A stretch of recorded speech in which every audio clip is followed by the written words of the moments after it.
तो जय हिंद फ्रेंड्स, कैसे हैं आप लोग। आशा करते हैं आप लोग अच्छे ही होंगे और आप लोग की क्लास 10th की नया जर्नी अच्छे ही चल रही होगी, है कि नहीं। तो हम लोग पहला चैप्टर मैथ का शुरू किए थे वास्तविक संख्या, जिसमें हम लोगों ने पूरे 3 लेक्चर कंप्लीट किया है और हर एक लेक्चर के अंत में हमने आप लोगों को कुछ न कुछ होमवर्क दिए।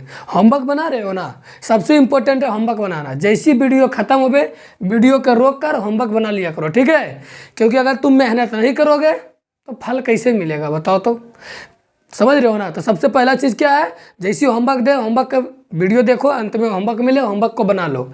आज का लेक्चर को पहले स्टार्ट करने से पहले हम लोग एक रिकेप कर लेते हैं कि पिछला लेक्चर में हम लोगों ने क्या पढ़ा था।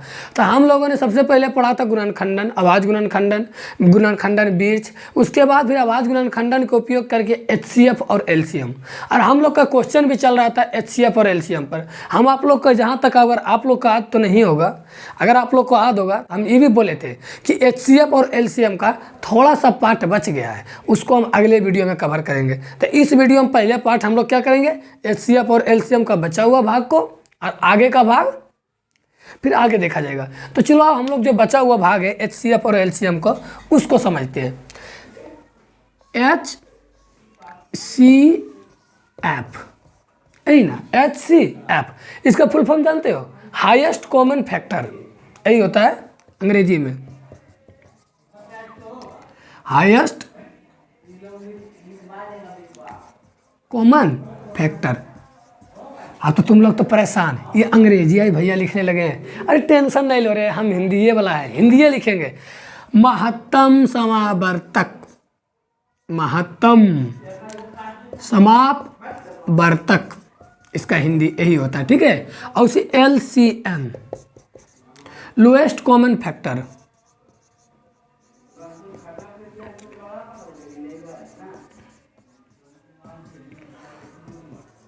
अब कहो कि बोले इस हमको फुल फर्मा काहल बता रहे हैं, बताइए क्या बताना क्या चाहते हैं, मुद्दा पे आइए, कुछ पर मुद्दा पे। देख इधर HCF, आज हम लोग सबसे पहला चीज़ समझेंगे, ये HCF और LCM निकालते काहे हैं। बात तो स्वाभाविक सी बात है, बच्चे से निकाल रहे HCF निकालो, HCF निकालो, LCM निकालो, निकाल काहे रहे हैं, बड़ा क्वेश्चन है कि नहीं। कोई चीज़ पढ़ रहे हैं तो पढ़ काहे रहे हैं, है ना। हम लोग गाय पाले, काहे गाय पाले, तो उससे बहुत सारा फायदा होता है। गोबर से गोईठा बनाते हैं, दूध मिलता है, दही मिलता है, सब कुछ उसी से मिलता है। हम लोग खेत में खेती करते हैं तो उससे क्यों, उससे भी बहुत सारा फसल होता है। तो हम लोग HCF और LCM बच्चे से करते आ रहे हैं, इसका कहाँ उपयोग है। तो आज हम आप लोग को सिखाएंगे HCF और LCM का उपयोग। चलो शुरू करते हैं। तो देखो बाबू, हम तुम लोग से क्वेश्चन करते हैं, क्या करते हैं कि चलो ऐसा बताओ कि एक बाल्टी में 4 लीटर दूध है। कोई लीटर दूध है, 4 लीटर। एक और बाल्टी में मान लो 8 लीटर दूध है। कोई लीटर दूध है, ठीक है।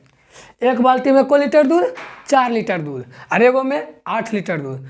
तो हमको इतना बड़ा नपना निकालो। नपना समझते हो, नापने वाला, सबसे बड़ा नपना बताओ जो कि इसको भी नाप दे और इसको भी नाप दे। समझ आया। हम लोग क्या समझ रहे हैं तो समझ ले जाना कि हम कहना चाह रहे हैं कि एक बाल्टी में 4 लीटर दूध, एक बाल्टी में 8 लीटर दूध। हमको ऐसा नपना बताओ जो इसको भी नाप दे और इसको भी नाप दे। चलो अब देखते हैं। अगर हम 1 लीटर का नपना लेते हैं, को लीटर का 1 लीटर नपना समझ तो, नापने वाला, नपना 1 लीटर का। क्या 1 लीटर वाला नपना 4 लीटर को नापेगा? यस, नाप देगा। 8 लीटर को नापेगा? बेशक नाप देगा। अगला हम लोग क्या ले सकते हैं, 2 लीटर का नपना। 2 लीटर का नपना हम देखो तो 2 लीटर वाले 4 लीटर को नापेगा। यस, 2 बार ऐसे ऐसे ढार देंगे, नापा जाएगा। इसमें 4 बार में क्या 3 लीटर वाला नाप पाएगा? देखो तो गौर से, क्योंकि 3 लीटर वाला में इसको 1 लीटर बचले रह जाएगा, इसको भी नहीं। 4 लीटर ला देखो तो 4 लीटर ला के 1 के बार में आई, 2 बार में। अच्छा, और अगला क्या हो सकता है, और तो कोई नपना नहीं होगा। एक बात गौर से बताओ, इसका कौन कौन सा नपना संभव हुआ। अगर दोनों को हम बोले कि कोई एक ऐसा नपना बताओ जो इसको भी नाप दे इसको भी नाप दे, तो हमारा क्या क्या निकला, 1 लीटर, 2 लीटर और 4 लीटर। फिर अब हम लोग क्या कहते हैं कि सबसे बड़का बताओ, सबसे बड़का जो कि दोनों का नाप रहा है, तो कोई लीटर आया, 4 लीटर। यही तो वैल्यू था HCF। क्या था? HCF, जो कि सबसे बड़ा, जो इसको भी काट दे और इसको भी काट दे, उसे क्या कहते हैं? HCF। जैसे नहीं विश्वास है तो 4 और 8 का HCF करके देखो, किधर में लग गया? 8 कट गया, AJP 0 आ गया। तो बताओ कितना इसका HCF आ गया? 4। तो यानी हम लोग HCF का उपयोग वहाँ करते हैं, HCF का उपयोग वहाँ करते हैं जहाँ पे दोनों को काटना रहे, दोनों को काटना रहे। मतलब कोई एक ऐसा बड़ा से बड़ा नंबर बताओ जो दोनों को काटे। जैसे 20, 16, वह बड़ा से बड़ा नंबर बताएं जो इन दोनों को काट देता हो। 20 और 16 को दोनों को काट देता हो। तो हम लोग ज़्यादा दिमाग नहीं लगाएंगे, इसका HCF निकाल देंगे। चलो, तो अगर इसका HCF निकालते तो कितना आएगा? 16 में 20। अभी सिर्फ समझा रहे, इसका क्वेश्चन आएगा, ठीक है। अब कहना क्या चाह रहे हैं? तो देखो 1, 16, 4, 4 दान में 16 कट के 0। HCF कितना आया? 4। कहने का मतलब है कि 4 एक ऐसा संख्या है, वह सबसे बड़ा संख्या है जो इसको भी काटेगा और इसको भी काटेगा। जैसे देख लो 20 को कौन कौन काट रहा था? 1, 2, 4, 5, 10, 20। और इस 16 को कौन कौन काटेगा? 1, 2 और कौन काट सकता है? 4, बोले जाओ, 8 और 16। अब बताओ, ये इतना 20 को ये सब काट रहा है, 16 को ये सब काट रहा है, ये दोनों में सबसे बड़ा कौन है जो कि दोनों का काट रहा है? तो यहाँ पे भी 4 और यहाँ पे भी 4। तो यही 4 इसका क्या कहलाता है? HCF value. कौन वैल्यू? मतलब वो बड़का से बड़का जो दोनों का काट रहा है। HCF का मतलब क्या हुआ? वो बड़का से बड़का जो दोनों को काट रहा है। HCF का मतलब समझ में आ गया? 3 को करेगा तो तीनों का मतलब भी वही आएगा। अगला हम लोग क्या सीखेंगे? LCM। क्या सीखेंगे? अब अच्छा, हम लोग सीख गए कि HCF मतलब वो बड़का से बड़का, बड़का समझते हो ना? हाँ, वो बड़का से बड़का जो दोनों को काट दे। अब हम लोग क्या सीखेंगे? LCM। LCM के क्या कहना है? देखो ननू, LCM का कहना है वो छोटका से छोटका, वो छोटका से छोटका, इसका नाम होता है लघुत्तम। क्या? लघुत्तम समापवर्तक। मतलब लघुत्तम मतलब ये क्या होता है? छोटका। तो वो छोटका से छोटका जो इससे भी कटे और इससे भी कटे। महत्तम के क्या था? वो बड़का से बड़का जो दोनों के काट दे। HCF का कहना क्या था? लिख लेना लाइन। वो बड़ा से बड़ा वैल्यू, बड़ा से बड़ा मान जो दोनों को काट दे, दोनों को काट दे। ये HCF का कहना था। LCM का क्या कहना है? LCM का कहना है वह छोटा से छोटा वैल्यू, वह छोटा से छोटा मान जो दोनों से कट जाए, दोनों से कट जाए। 2 गो रहेगा तो 2 गो, 3 गो रहेगा तो 3 गो, यही कहना है, कट जाए। ये किसका कहना है? लघुत्तम का। चलो समझते हैं। जैसे एक और एग्जांपल लेते हैं, समझते हैं। यहाँ पे बताओ तो एक क्वेश्चन, 5 और 12, 5 और 12 में वो छोटा छोटा बताओ जो इससे भी कट रहा हो और इससे भी कट रहा हो। ऐसा कोई वैल्यू बताओ तो। चलो हम लेते हैं 10। 5 से 10 कट रहा है क्या? 10 से 12 कट रहा है? अगला क्या कट सकता है? 15। 15 से 12 कट रहा है? देख ले जाओ। 20। 20 से 12 कट रहा है? 25। 30। 30 से भी 12 नहीं कट रहा है? देख ले जाओ। हम कह रहे वो छोटका छोटका जो दोनों से कटना चाहिए। किससे कटना चाहिए? दोनों से। अगला बोलो 35, 40, 45। तुम बोलना कहाँ जाकर रुकना चाहिए? 55, 60, 65।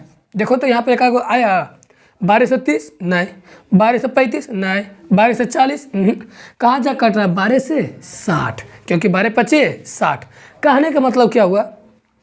हमको वैसा मान मिल गया जो 5 से कट रहा है और 12 से कट रहा है। अच्छा, ये दोनों का एलसीएम निकालो तो क्या होगा? 12 25 60। तो हम इतना बड़ा ना खोज के डायरेक्ट क्या निकाल देंगे? एलसीएम। जब हमको छोटका से छोटका मान खोजे का रहेगा जो दोनों से कटे, उसका क्या निकालेंगे? एलसीएम। इसका एचसीएफ का क्या कहना था कि ऐसा मान जो एकरो काट दे और एकरो काट दे। तो 5 को कौन काट सकता है? 1। तो 1 12 को भी काट सकता है। चलो ये दोनों के लिए ठीक है। 2 इसको काटेगा नहीं, लेकिन इसको काट देगा, गया। अगला बोलो 3, तो इसका HCF वैल्यू क्या आ जाएगी? 1 क्या आ जाएगी? आया समझ में? मतलब वह बड़ा से बड़ा मान जो दोनों को काटे, जो दोनों को काटे, HCF। वह छोटा से छोटा मान जो दोनों से कटे, LCM। रट जाओ, चलो बोलो। हम बहुत देरी अपने से बोले, अब तुम लोग बोलेगा।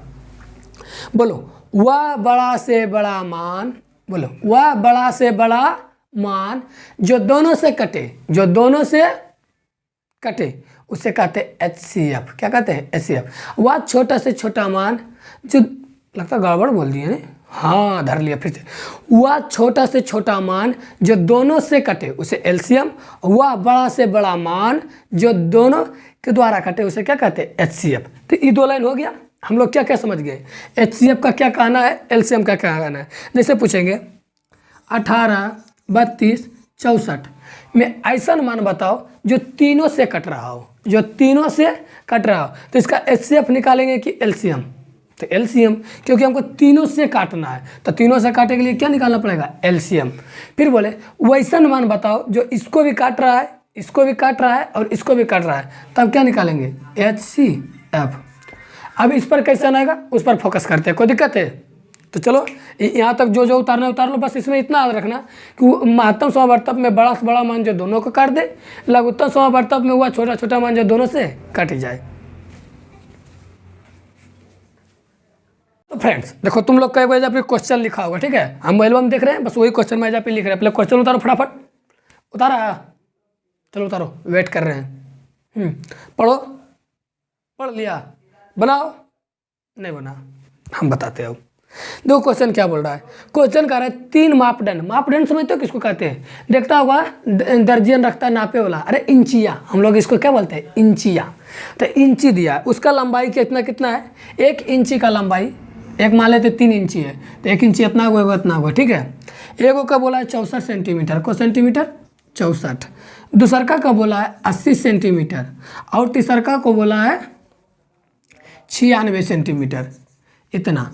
उसके बाद क्वेश्चन बोला है कि वह न्यूनतम कपड़ा की लंबाई ज्ञात करे। कपड़ा की क्या ज्ञात करे? न्यूनतम लंबाई ज्ञात करे जो इसका, इसका और इसका, यानी तीनों का उपयोग किया जा सके, तीनों का उपयोग। तो बताओ, जब भी न्यूनतम शब्द आवे तो लघुत्तम निकालें कि महत्तम?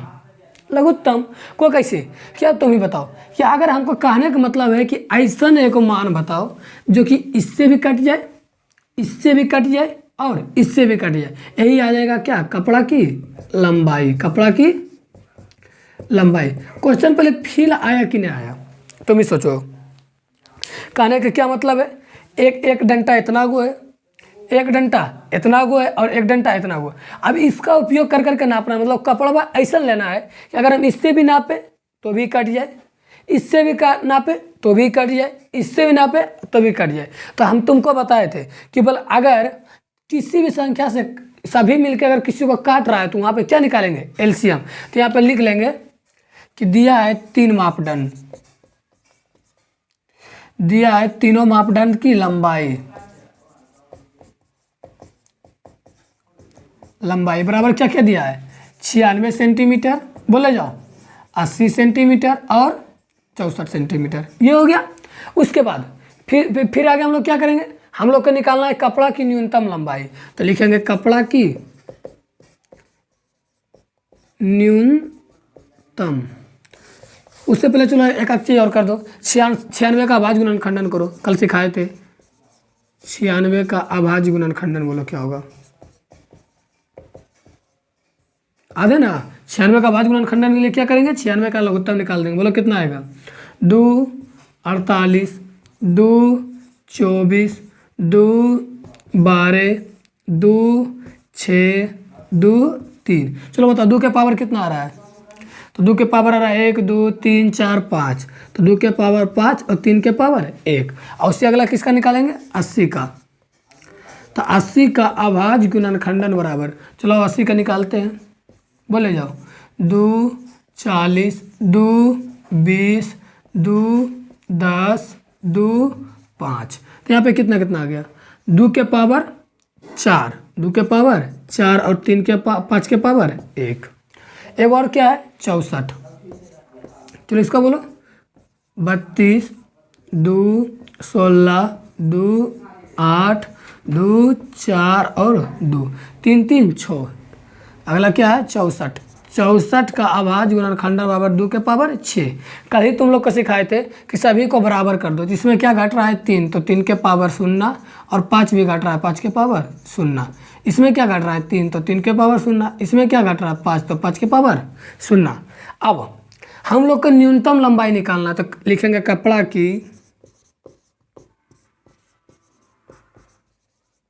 न्यूनतम लंबाई। कपड़ा की न्यूनतम लंबाई बराबर क्या हो जाएगा बताओ, तीनों का एलसीएम। तो एलसीएम कब निकलेगा, जब इसका लेंगे सबसे बड़ा से बड़ा पावर। ये नहीं बताए थे, जब ही निकाले का रहेगा एलसीएम तो बड़ा से बड़ा पावर। तो 2 के पावर 6 गुना 3 वाला में देखो तो 3 के पावर 1 और 5 वाला में देखो तो 5 के पावर 1। कितना आ जाएगा, ये आ गया 64 गुना 3 गुना 5।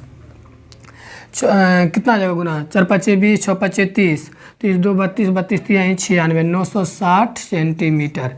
कहने का मतलब है कि अगर हम 960 सेंटीमीटर की कपड़ा लेते हैं लंबाई का, तो उससे इसको भी नाप सकते हैं, इसको भी नाप सकते हैं और इसको भी नाप सकते हैं। तो जब भी न्यूनतम से रिलेटेड कुछ क्वेश्चन पूछे तो आँख मूंद के क्या निकाल दो, एलसीएम निकाल दो। क्या निकाल दो, एलसीएम। जैसे देखो एक क्वेश्चन और देते हैं, एक क्वेश्चन देखो यहाँ पर। अगला क्वेश्चन गया, लिखा है 3 पात्रों जिसका एक में है 27 लीटर, एगो में को लीटर है 27 लीटर, दूसर का में है 36 लीटर को लीटर। इसको मिटाइए देते हैं, इसको ट्राई करना, हम हल्का सा हिंट दे देते हैं। एगो में 27 लीटर, अगला में 36 और एगो में 72। 3 गो बर्तन है, इतना इतना लीटर इसमें क्या है, दूध रखे हुए हैं। क्या रखे हुए हैं, दूध। तो कहता हुआ सबसे बड़ी से बड़ी माप को बताएं, मतलब नापने वाला को बताएं जो तीनों को नाप ले। तो तुमको बताए थे जब ऐसा कहानी आ जाए कि तीनों को नापना रहेगा तो हमको बड़ा से बड़ा चाहिए, तो क्या निकालेंगे, एलसीएम की एचसीएफ। तो इसका क्या निकालोगे, एचसीएफ। तो इसी लिख दोगे ना। चलो इसको बनाइए देते हैं, क्या लिखोगे, पहले लिखोगे 27 का अभाज्य गुणनखंडन। इसका आंसर है ये ऊपर वाला हो गया, यहाँ पे 27 का अभाज्य गुणनखंडन। बोलो कितना आएगा, 3 के पावर 3। 36 का कितना होगा, 36 का हो जाएगा 6 छक्का 9 चौका 36, यानी 2 के पावर 2 और 3 के पावर 2 कर लेना जिसे किए थे। 72 का कितना हो जाएगा, 2 के पावर 3 और 3 के पावर 2। सही है ना, करके चेक कर लेते हैं। 36 18, चलो ठीक है, 3 के पावर 2 और 2 के पावर 3 आ गया हूँ। फिर हमको इसका क्या निकालना, बड़ा से बड़ा पात्र। अगर इसको बोलता कि ऐसा बताए जो कि तीनों मिलके किसको नापेगा, तो एलसीएम निकालते, लेकिन बड़ा हुआ, बड़ा से बड़ा बताए जो ई दुधाई तीनों का क्या कर ले, नाप लेते। यहाँ पे क्या निकालेंगे, एचसीएफ। तो लिखेंगे बड़े पात्र का माप बराबर बड़े पात्र का माप। तो तीनों का एचसीएफ बोलो, तो जो जो घट रहा है पहले घट करके 0 कर दो। एचसीएफ निकालने का तरीका क्या था, छोटा से छोटा, यानी 2 के पावर 0 और 3 के पावर 2। आंसर कितना आ जाएगा, 1 गुना 9, यानी 9 लीटर का हम एक पात्र लेते हैं तो इसको भी नाप देगा, इसको भी नाप देगा और इसको भी नाप देगा। चलो देख लेते हैं नाप के। 9 लीटर ला लेते हैं बर्तन में, तो को दान में नापेगा, 9 तिया 27, इसको को दान में नापेगा, 9 चौका 36, इसको को दान में नापेगा, 9 8 72। इसमें क्वेश्चन ऐसने आएगा, बस थोड़ा सा समझने लायक रहता है कि हम कहाँ पे एलसीएम निकालें, कहाँ पे एचसीएफ। सिंपल रहेगा, दूध दे दे, कपड़ा की लंबाई दे दे और मापे वाला पूछे, कि पूछे मापे वाला, तब एचसीएफ निकालना। मापे वाला दे दे तो और कपड़ा की लंबाई पूछ दे तो एलसीएम। मतलब सामान दे दे, नापे वाला पूछे, सामान दे दे, नापे वाला पूछे, तब एचसीएफ। फिर नापे वाला दे दे, सामान पूछे, तब एलसीएम। तो आशा करते तुम लोग इसको बना लोगे। अंत में होमवर्क दे देंगे, होमवर्क में बना लेना, ठीक है। चलो इसको उतार लो।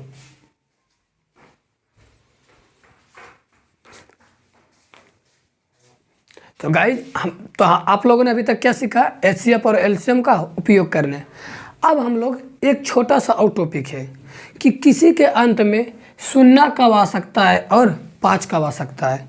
जैसे हम ई लाइन को पढ़े से पहले हम तुमको समझाना चाहेंगे। जैसे पूछेगा क्या 15 के पावर n 15 के पावर n के अंत में शून्य आएगा कि नहीं, मतलब इसको हल करेंगे तो शून्य आएगा कि नहीं। जहाँ n कुछ ही है, n इजकल टू कोई भी प्राकृतिक संख्या, n इजकल टू कोई भी प्राकृतिक संख्या अगर इस प्रकार लेते हैं तो क्या इसके अंत में शून्य आएगा कि नहीं। कई बार डायरेक्ट ऑब्जेक्टिव में पूछता है, तो इसके लिए हम ज़्यादा कुछ नहीं करेंगे, बस 15 का अभाज्य गुणनखंडन कर देंगे। इला जो है ना, इसका क्या कर देंगे, अभाज्य गुणनखंडन। तो अब 15 को करते हैं 3 और 5, याद रखना 3 और 5 आ गया। तो अगर हमको इसके अंत में शून्य पूछ रहा है, क्या पूछ रहा है, शून्य, तो यह तभी आ सकता है। देखो a के पावर n के अंत में शून्य तभी आ सकता है जब a के अभाज्य गुणनखंडन करने पर उसमें कम से कम एगो 2 और एगो 5 हो।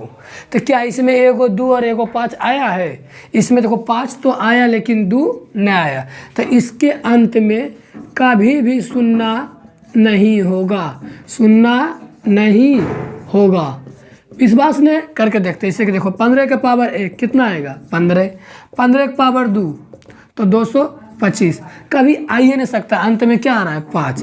तो अंतिम अक्षर में अगर शून्य लाना है, n के रूप में है, a के पावर n के रूप में है, और अंत में क्या लाना है, शून्य, तो कब संभव है, जब a का गुणनखंडन करेंगे, a का क्या करेंगे, गुणनखंडन, तो उसमें कम से कम एगो 2 हो और एगो 5 हो। तो वहाँ पे क्या आ सकती है, तभी शून्य आएगी, नहीं तो नहीं आएगी। कम से कम 2 हो 3 हो तो हमको कोई दिक्कत नहीं है, कम से कम एगो 2 होना चाहिए, एगो अंत में। अब आओ एक लाइन और कहता है कि अगर अंत में हमको 5 आ जाए, क्या आ जाए, 5, तो अंत में 5 तब भी आएगा, याद रखना, अंत में 5 तब भी आएगा जब उसमें 5 तो हो, उसमें 5 तो हो लेकिन 2 ना हो, उसमें लेकिन 2 ना हो। क्या बोले, 5 रहे 2 ना रहे, 5 रहे और 2 ना रहे। जैसे यहाँ पे देखो 5 था 2 नहीं था, तो अंत में क्या आ रहा था, 5। तो किसी भी की संख्या के अगर गुणनखंडन करते हैं, जैसे बोलते हैं 75 के पावर n, 75 के पावर n, इसके अंत में शून्य आएगा कि नहीं। तो क्या करेंगे, 75 का एलसीएम निकाल के देखेंगे कितना आएगा, 5, 15, 5, 3। अब बताओ शून्य लाने के लिए क्या क्या कहानी था, कम से कम एगो 5 एगो 2, यहाँ पे 2 आया है नहीं, तो इसके अंत में तो कभी शून्य आ ही नहीं सकता, अंत में कभी भी शून्य नहीं आ सकता। अगला कहानी, अंत में 5 होगा कि नहीं, तो इसके चेक का एक तरीका है कि 5 एगो हो, कम से कम एगो क्या हो, 5 हो, और उसमें 2 ना हो, उसमें 2 ना हो, तो क्या आ जाएगा, 5 आ जाएगा। जैसे तुम ही लोग बताओ तो 100 के पावर n, इसके अंत में शून्य आएगा कि नहीं, तो क्या करेंगे, 100 का एलसीएम बोलो कितना आएगा, कितना आएगा रे, 2 50, 2 25, 5 5, क्या बोले थे, कम से कम 1 2 और 1 5, देखो 1 2 और 1 5, तो इसके अंत में शून्य आएगा। चलो बताना तो 70 के पावर n, इसके अंत में शून्य आएगा कि नहीं, तो अंत में शून्य आएगा कि नहीं, तो वही चेक करे तरीका है, 70 का एलसीएम जो यहाँ आता है उसका क्या ले लेंगे, एलसीएम, गुणनखंडन वही बोलते हैं, तो यहाँ आ जाएगा 35, 5 7, हमको कम से कम एगो 2 चाहिए, एगो 5 चाहिए, देखो मिल गया, तो इसके अंत में भी शून्य आएगा।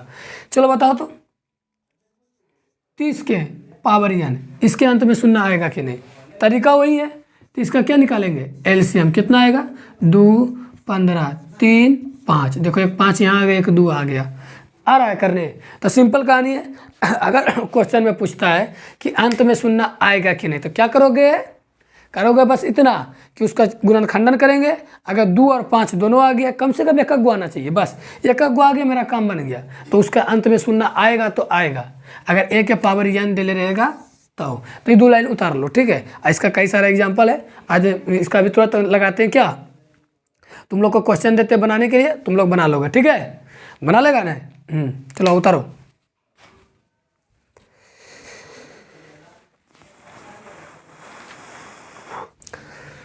हाँ तो दोस्तों, अब हम लोगों ने क्या किया, अपने वास्तविक संख्या का आधा चैप्टर खत्म कर लिया है। आधा चैप्टर में हम लोगों ने क्या क्या पढ़ा है, हम लोगों ने पढ़ा है अभाज्य संख्या, भाज्य संख्या, अभाज्य गुणनखंडन, अभाज्य गुणनखंड के द्वारा एलसीएम, एचसीएफ, ये सब जितना था मेरा हो गया। अब एक पार्ट में और बचा है परिमेय संख्या और अपरिमेय संख्या। तो अगला लेक्चर हम लोग का आएगा परिमेय और अपरिमेय किसे कहते हैं, परिमेय और अपरिमेय का पहचान, यहाँ से अगला लेक्चर शुरू होगी। ठीक है, एक और सूचना दे ही देते हैं कि अब तुम लोग का कई सारा किताब में क्वेश्चन बच जाता होगा, है कि नहीं, तो उस सब के लिए तुम लोग कमेंट कर दो।